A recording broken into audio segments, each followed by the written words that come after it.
यार जैसे कि आपको पता होगा क्रेडिट कार्ड से बैंक ट्रांसफर करने पर 2 से 3% की कन्वीनियंस फीस लगती है, लेकिन we have found a secret hack जिससे आपको फीस देनी तो छोड़ो, आप उल्टा पैसे कमा सकते हो।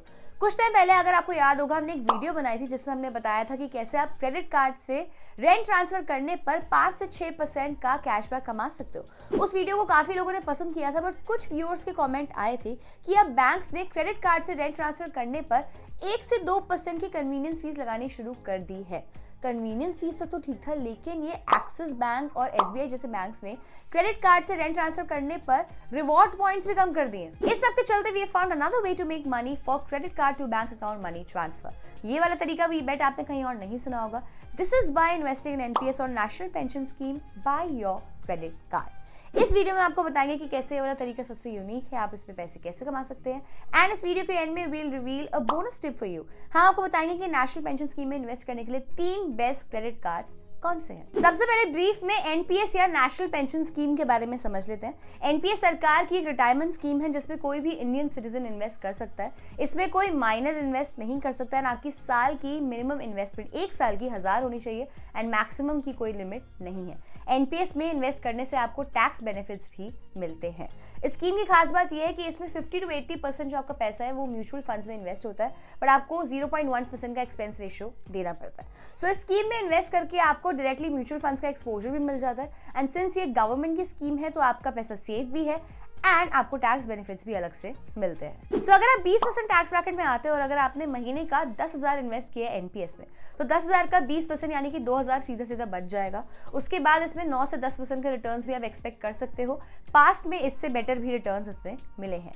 सो टैक्स बेनिफिट्स प्लस 9 से 10% returns plus low expense ratio, this is the magic of national pension scheme. But ये मैजिक यहाँ पर खत्म नहीं होता है। आप एनपीएस में क्रेडिट कार्ड से भी इन्वेस्ट कर सकते हो। Let me explain to you what is so special about this. देखिए, क्रेडिट कार्ड टेक्निकली एक लोन प्रोडक्ट है एंड एनपीएस एक इन्वेस्टमेंट स्कीम है।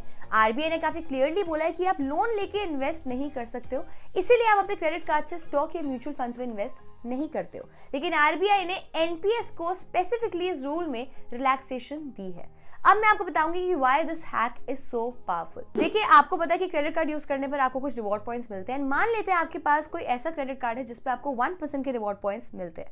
वीडियो के एंड में मैं आपको ऐसे भी कार्ड्स बताऊंगी जिसपे आपको एनपीएस पे इन्वेस्ट करने पर 1.5 से 2% के रिवॉर्ड पॉइंट्स मिलेंगे। लेकिन अभी मान लेते हैं कि आपके पास कोई ऐसा क्रेडिट कार्ड है जिसमें आपको 1% के रिवॉर्ड पॉइंट्स मिलेंगे। क्रेडिट कार्ड यूज करने पर आपको 45 डेज का इंटरेस्ट फ्री लोन भी मिलता है। सो टेक्निकली आप उस पैसे को सेविंग्स अकाउंट में रख के इंटरेस्ट भी कमा सकते हो। सो 4% पर एनम के हिसाब से 45 डेज का हो गया 0.5%। सो अभी तक की आपकी कमाई हो गई 1% credit card reward points plus 0.5% from savings account. So आपका टोटल हो गया 1.5%। जो पैसा आप एनपीएस में इन्वेस्ट करेंगे उसके हिसाब से आप साल का मिनिमम 10% कमाएंगे। सो 45 डेज के हिसाब से आपका रिटर्न हो गया 1.2%।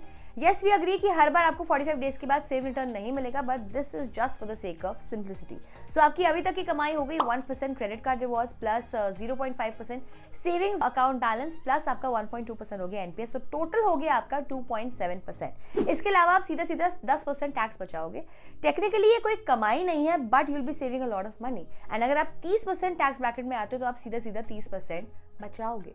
बट वी अंडरस्टैंड कि आपकी भी कुछ कॉस्ट होगी, उसके बारे में भी बात कर लेते हैं। क्रेडिट कार्ड से एनपीएस पे इन्वेस्ट करने की 0.9% प्लस जीएसटी की कन्वीनियंस फीस भी लगती है, विच इज रफली इक्वल टू 1.06%। इसके अलावा आपको एक्सपेंस रेशियो भी देना पड़ता है 0.10% का। सो आपकी टोटल कॉस्ट हो गई 1.06% convenience fees plus 0.10% expense ratio, which is equal to 1.16%। So आपकी टोटल कमाई हो गई 2.7% की, आपका टोटल कॉस्ट आया 1.16%। सो अगर आप इसको कैलकुलेट करें तो आपका नेट 1.54% का फायदा होगा। इसके अलावा आप 10 से 30% का टैक्स भी बचाओगे। इसके अलावा आप क्रेडिट कार्ड यूज करने पर आपके स्पेंडिंग माइलस्टोन्स भी अचीव करोगे। इन सबको हमने अभी कैलकुलेट नहीं करा है, लेकिन अगर आप इसको कैलकुलेट करोगे भी तो कहीं ना कहीं आप 10 से 15% का फायदा उठाओगे। So now you can see how you can make money by using this simple hack. But कहानी अभी खत्म यहाँ नहीं हुई है। हमने वीडियो के स्टार्टिंग में बोला था देन हम आपको ऐसे क्रेडिट कार्ड्स बताएंगे जिससे आप एनपीएस पे इन्वेस्ट करने पर 1.5 से 2% के रिवॉर्ड पॉइंट्स कमा सकते हो। So here it goes. हमारी पहली रिकमेंडेशन है एक्सिस एस क्रेडिट कार्ड। इस कार्ड को यूज करके अगर आप एनपीएस पे इन्वेस्ट करते हो तो आपको सीधा सीधा 2% का कैशबैक मिलता है। ये कार्ड वैसे भी बिगनर्स के लिए बहुत अच्छा है, इस कार्ड को आप डेफिनेटली चेकआउट कर सकते हैं। हमारी दूसरी रिकमेंडेशन है IDFC wealth credit card. This is a life time free credit card which offers you 1.5% for investing in NPS, but the catch is कि इस कार्ड को लेने के लिए आपका IDFC बैंक में 5 लाख तक का बैलेंस होना चाहिए। Our third and the last recommendation is HSBC Cashback. This is another great lifetime free credit card which offers you 1.5% on all your online spends including NPS. Let us know in the comment section अगर आपको कोई ऐसा card पता है जो इससे ज़्यादा और इससे बेटर रिवॉर्ड पॉइंट्स ऑफर करता है। Till then, be किफ़ायती।